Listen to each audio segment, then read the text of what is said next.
সবাইকে স্বাগত এনজয় জার্নিতে। আশা করি সবাই ভালো আছেন। জয় ঠাকুর, জয় শ্রীমা শ্রীরামকৃষ্ণ। বেলুড়ে মঠের জন্য নতুন জমি কেনা হলে সেখানে স্থায়ী মঠের নির্মাণ কার্যাদি শুরু হয়। মঠ তখন বেলুড়ের নীলাম্বর বাবুর বাগানে। ওই নির্মাণকালের মধ্যেই মঠের নতুন জমিতে শ্রী শ্রী মায়ের পদধূলি অন্তত দুবার পড়েছিল। এ সংবাদ তার জীবনী থেকে জানা যায়। স্মরণ থাকা আবশ্যক যে মঠের প্রতিষ্ঠা কার্য অনুষ্ঠিত হয়েছিল 1898-এর 9 ডিসেম্বর। ওই প্রতিষ্ঠা উৎসবের প্রায় মাসখানেক আগে কালী পূজার দিন শ্রীমা নীলাম্বর বাবুর বাগানে স্থাপিত তদানীন্তন মঠে শুভাগমন করেন এবং নবারব্ধ মঠের ভূখণ্ডে শ্রী শ্রী ঠাকুরকে স্বহস্তে বসিয়ে পূজা করেছিলেন। সেদিন লাটু মহারাজও জননী সকাশে বেলুড়ে উপস্থিত ছিলেন। একথা তার নিজের মুখের বর্ণনা থেকেই জানা যায়। স্মৃতি প্রসঙ্গে তিনি জনৈককে বলেছিলেন, শ্রী শ্রী মা তো মঠে গিয়ে সেদিন নিজের হাতে ঠাকুরের পূজা করলেন। সেদিন মঠের সকলে মিলে তার পায়ের ধুলি নিয়েছিল। এখনও মঠে সে ধুলি পুজো হয়। মা তো মঠ বাড়ি দেখে খুব খুশি হয়েছিলেন। সেখান থেকে দক্ষিণেশ্বরের মন্দিরের চূড়া দেখে বলেছিলেন, বাহ, বেশ হয়েছে, এখানে এলেই ওখানকার কথা মনে পড়বে। শ্রী শ্রী মায়ের সঙ্গে তার সেবক লাটু স্নেহ সম্বন্ধ যে অনেক কারণেই বিশেষত্বময়, তার কারণ নির্ণয় করা আমাদের পক্ষে অসাধ্য হলেও উপলব্ধিতে আনন্দ আছে। লাটু যত বড় মহাত্মাই হন না কেন, মায়ের চোখে কিন্তু চিরদিনই ছিলেন তিনি অদ্ভুত ব্যবহার, আপন ভোলা আদরের শিশুটি। গিরিশবাবুর গৃহে দুর্গাপুজো উপলক্ষে 1907 সালে শ্রী শ্রী মা জয়রামবাটি থেকে কলকাতায় এসে বলরাম ভবনে ছিলেন। ওইখানে লাটু মহারাজ ওই বাড়িরই নিচের একখানা ঘরে থাকতেন। শ্রীমা গাড়ি থেকে নেমে নিচের ঘরে তার আদরের ছেলেটিকে দেখে স্নেহমাখা সম্ভাষণ করলেন। কি বাবা নাটু, কেমন আছো? অদ্ভুত খেয়ালি, অদ্ভুতানন্দ তৎক্ষণাৎ তীব্র ভৎসনা সুরে বলে বসলেন, তুমি ভদ্র ঘরের মেইয়া, সদর বাটিতে আমার সঙ্গে কেন দেখা করতে এসেছো? যাও, এখনই ভিতরে যাও, এখানে হামনে তোমার সঙ্গে কথা কইবে না। বৃদ্ধ পিতা যেমন তার চপলা বালিকা কন্যাকে শাসন করেন, অবিকল সেই স্বর। ভক্তি গদগদ কণ্ঠে তক্ষুনি আবার বলতে থাকেন, আমাকে তো ডেকে পাঠালেই পারতেন, সামনে তো আপনার গোলাম আছে, যাইয়া দেখা করতুম। সন্তানের ভাব দেখে জননীও হাসতে হাসতে উপরে চলে যান। বলা বাহুল্য, স্বামী ব্রহ্মানন্দের চোখে শক্তিরূপা ব্রহ্মময়ী ছিলেন শ্রীমাই। তাই দুর্গাপূজার দিন শ্রী মায়ের চরণে পুষ্পাঞ্জলি দিয়ে তিনি পেতেন পরম তৃপ্তি। একবার মহা অষ্টমীর দিন তিনি 108টি পদ্মফুল দিয়ে শ্রী মায়ের চরণ পূজা করেছিলেন। স্বামী ব্রহ্মানন্দ তখন রামকৃষ্ণ মঠ ও মিশনের অধ্যক্ষ।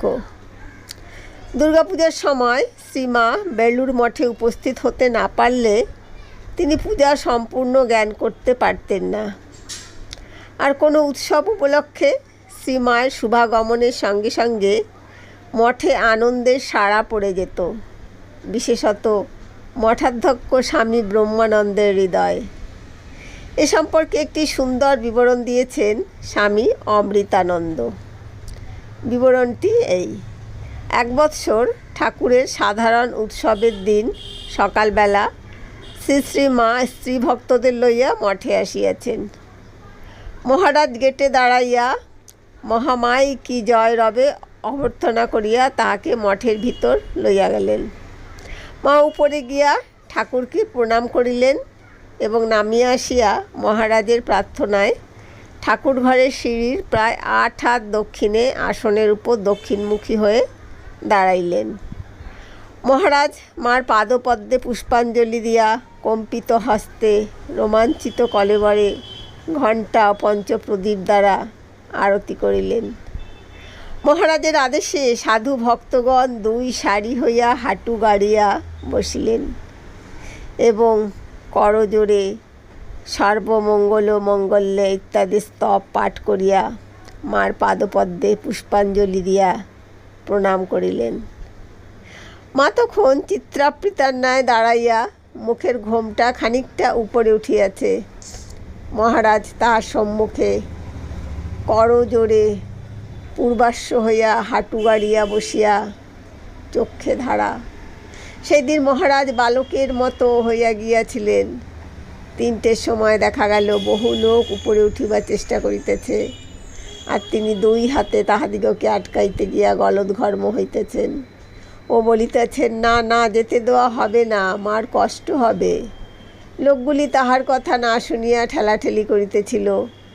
মহারাজের পরিচয় দিয়া বুঝাইয়া বলাতে নিবৃত হইল। 1911 খ্রিস্টাব্দে দাক্ষিণাত্যের তীর্থ দর্শনের পর শ্রীমা যেদিন প্রথম মঠে পদার্পণ করিয়েছিলেন, সেদিনও মহারাজ আনন্দে আত্মহারা হয়েছিলেন। তার প্রত্যক্ষ তত্ত্বাবধানের উদ্দেশ্যে সেদিন শ্রীমাকে মঠে অভ্যর্থনার বিরাট সমারোহ।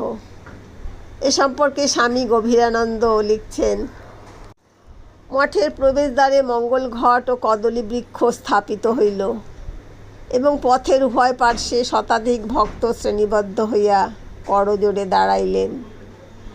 মাতা ঠাকুরানীর গাড়ি দৃষ্টিগোচর হইবা মাত্র কয়েকটি বোমা ছোড়া হইল এবং প্রবেশদ্বার হইতে শ্রীমা যেমন স্ত্রী ভক্তগণ সহ মন্থর গতিতে অগ্রসর হইতে লাগিলেন, অমনি ভক্তগণের মুখে উচ্চারিত হইতে থাকিল সর্বমঙ্গল মঙ্গলে ইত্যাদি প্রণাম মন্ত্র। শ্রীমৎ স্বামী ব্রহ্মানন্দজি আদেশ করিলেন যে ওই অবস্থায় কেহ মায়ের পাদস্পর্শপূর্বক প্রণাম করিতে পারিবে না। শ্রীমাকে মঠ বাড়িতে লইয়া গিয়া উপরের একখানি ঘরে বসানো হইল। তখন নিচে কালী কীর্তন চলিতেছে, আর ব্রহ্মানন্দজি বিভোর হইয়া শুনিতেছেন। সহসা দেখা গেল তাহার শরীর অসাড়, হুকার নল হাত হইতে খসিয়া পড়িয়াছে। বহুক্ষণ এইভাবে অতীত হইলে শ্রীমাকে সংবাদ দেওয়া হইল। তিনি ব্রহ্মানন্দজির কানে একটি মন্ত্র শুনাইতে বলিলেন। উহাতে আশ্চর্য ফল ফলিল। মহারাজ উত্থিত হইয়া গায়কগণকে উৎসাহ দিয়া বলিতে লাগিলেন, হ্যাঁ, চলুক চলুক, যেন সবেমাত্র তিনি অন্যমনস্ক হইয়াছিলেন। মহারাজের দীর্ঘকালের অন্তরঙ্গ সেবক এবং রামকৃষ্ণ মঠ ও মিশনের প্রবীণতম সাধক স্বামী নির্বাণানন্দ অনুরূপ একটি ঘটনার কথা বলেছেন। সেটি ঘটেছিল শ্রীরামকৃষ্ণের এক তিথি পূজার দিন। স্বামী নির্বাণানন্দ বলেছেন, একবার মা আসবেন মঠে। সেদিন ঠাকুরের জন্মতিথি। মা আসবেন বলে মঠের গেট সুন্দরভাবে সাজানো হয়েছে। মঠের গেট থেকে ঠাকুর ঘর পর্যন্ত মঠ প্রাঙ্গণে মায়ের চলার পথে লাল শালু বিছিয়ে দেওয়া হয়েছিল। শরৎ মহারাজ, বাবুরাম মহারাজ প্রমুখ গুরুভাই ও অন্যান্য সন্ন্যাসী ব্রহ্মচারীদের নিয়ে মহারাজ মঠের গেটে মায়ের গাড়ির জন্য প্রতীক্ষা করছিলেন। সঙ্গে ছিলেন বহু গৃহপুরুষ ও মহিলা ভক্ত। মায়ের গাড়ি দূর থেকে দেখা মাত্র মহারাজের কণ্ঠে উচ্চারিত হলো, জয় মহামাই কি জয়, জয় ভগবান শ্রীরামকৃষ্ণদেব কি জয়। সঙ্গে সঙ্গে সমবেত সাধু ও গৃহভক্তরাও সেই জয়ধ্বনিতে যোগ দিলেন। স্ত্রীভক্তদের উলুধ্বনিতে মঠভূমি মুখরিত হয়ে উঠল। শ্রীমা সঙ্গিনী সহ গাড়ি থেকে নামলে মহারাজ, বাবুরাম মহারাজ ও শরৎ মহারাজ তাকে সাষ্টাঙ্গ প্রণাম করলেন।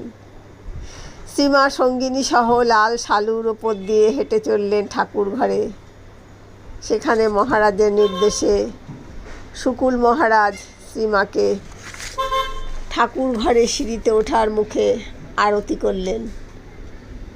একে ঠাকুরের জন্মতিথি, তার উপর শ্রীমা এসেছেন। মহারাজের আনন্দ তখন দেখে কে।